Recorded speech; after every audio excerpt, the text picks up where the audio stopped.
Coucou tout le monde, alors je suis super contente de vous retrouver aujourd'hui pour une nouvelle vidéo de cartes de Noël. Donc le tampon que j'ai utilisé, c'est un tampon de Wild Rose Studio, donc je vous mets les informations en barre d'informations. J'ai encore une fois utilisé mes Pro Markers, donc c'est des feutres à alcool pour ceux qui ne connaissent pas. Et pour la première couleur, j'ai décidé d'utiliser le Berry Red, le Poppy et le Burnt Umber. Donc je vais tout simplement commencer par coloriser donc, le plus gros, donc la petite botte de Noël. Donc ce tamponnage est juste magnifique. Et donc là, comme vous le voyez, je vais procéder encore une fois de la même manière. J'utilise la couleur la plus claire, je passe ensuite avec une couleur intermédiaire. Je fais les ombrages avec la couleur la plus foncée et je repasse avec la couleur la plus claire. Comme ça fait vraiment un fini bien homogène.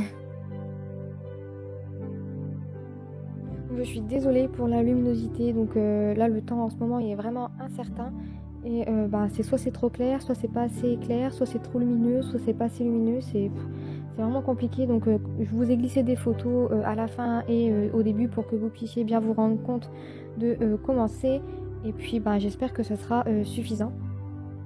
Ensuite, pour le petit, je sais pas si c'est des ratons laveurs ou si c'est des renards, mais il me semble que c'est des renards. Et j'ai utilisé donc pour celui de droite le Cool Grey numéro 1, le Cool Grey 3 et le Cool Grey numéro 4.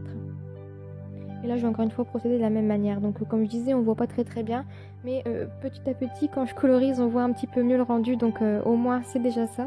En ce qui concerne la petite moumoute, généralement elles sont blanches comme sur les chapeaux de Papa Noël.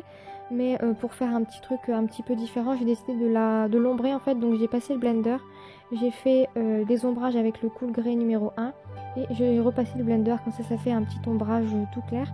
Et comme vous en doutez, j'ai fait la même chose sur les moumoutes des petits bonnets. Pour la couleur des petits bonnets rouges, j'ai utilisé la même combinaison que pour la botte de Noël. Ensuite, on va passer au deuxième raton laveur et pour ça, j'ai utilisé la couleur Sandstone, Cinnamon et Cacao.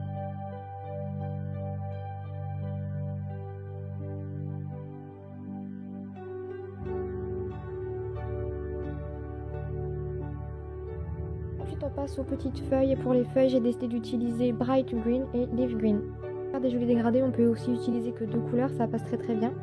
Et ensuite, pour les petites branches, j'ai décidé d'utiliser juste la couleur Burnt Umber.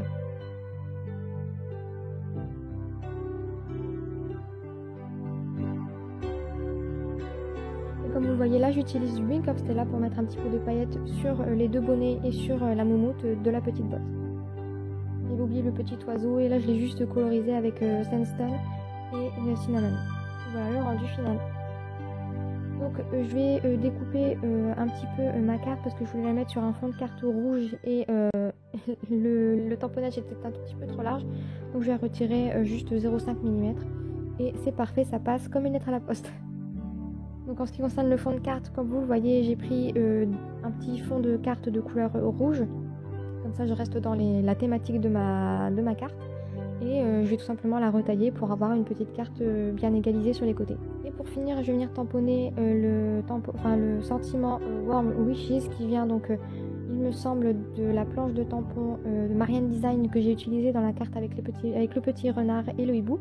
Et c'est terminé pour cette carte. Donc voilà, j'espère vraiment qu'elle vous a plu, que la colorisation vous a plu également. Et on se retrouve très vite dans une prochaine vidéo. Bye bye!